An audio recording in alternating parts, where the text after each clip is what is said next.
Igbo ekenekwa m unu. Ihe mmeka webata maka mmụnụ anyị taa n'ụlọ fụ na screen a. Onye nke izizi bụ Okwuluora and Ndigbo. Onye nke abụọ bụ Lord Zeus. Onye nke ịtọ bụ Mathias Ezeaku. Ọkwụ na ofulu ife mmadụ taa na-eme na Igbo abụrụ obere ife. Mmadụ taa ụnụfụ bụ nnukwute odogwu kafa.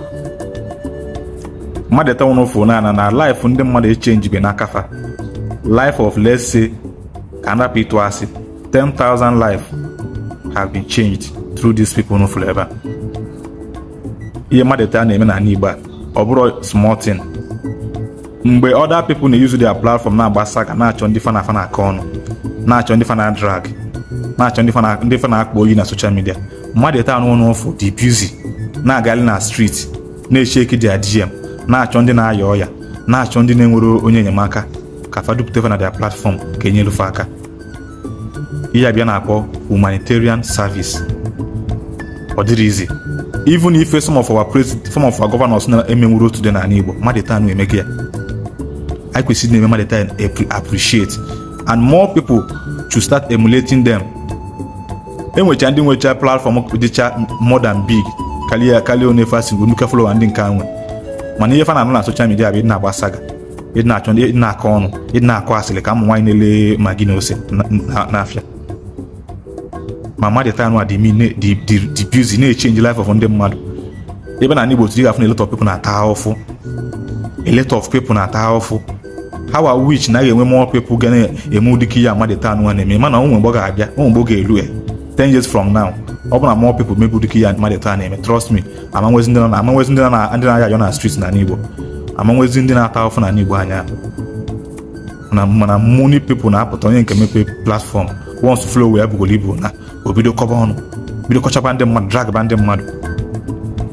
Imagine go na enwe ihe dịka let's say 20 people n'ime ụdịka ihe Lord Zeus na-eme, ma ọ bụ ụdịka ihe Okwuluora ma Mathias na-eme.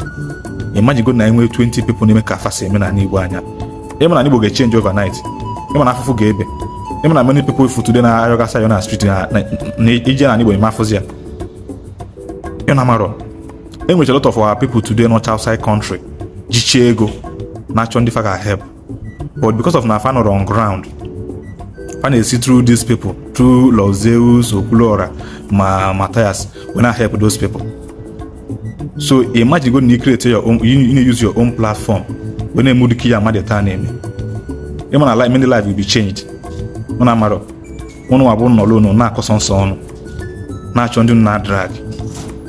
Imepụla ike na-emekwuru iji afa na-emekwa ka na-enwekwa Facebook money. Yes, Facebook can still be paying you even though na-emekwa this thing na-eme. You can still be helping people and then Facebook will still be paying you as well. Echezena ọsọsọ mgbe ị kọrọ na social media for Facebook akwụ ụgwọ.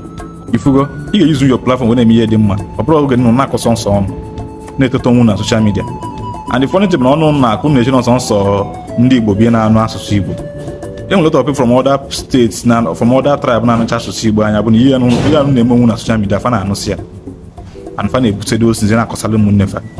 Ọ dịza ka na ndị Igbo afụrụ nfa n'anya. Jiri nwayọ.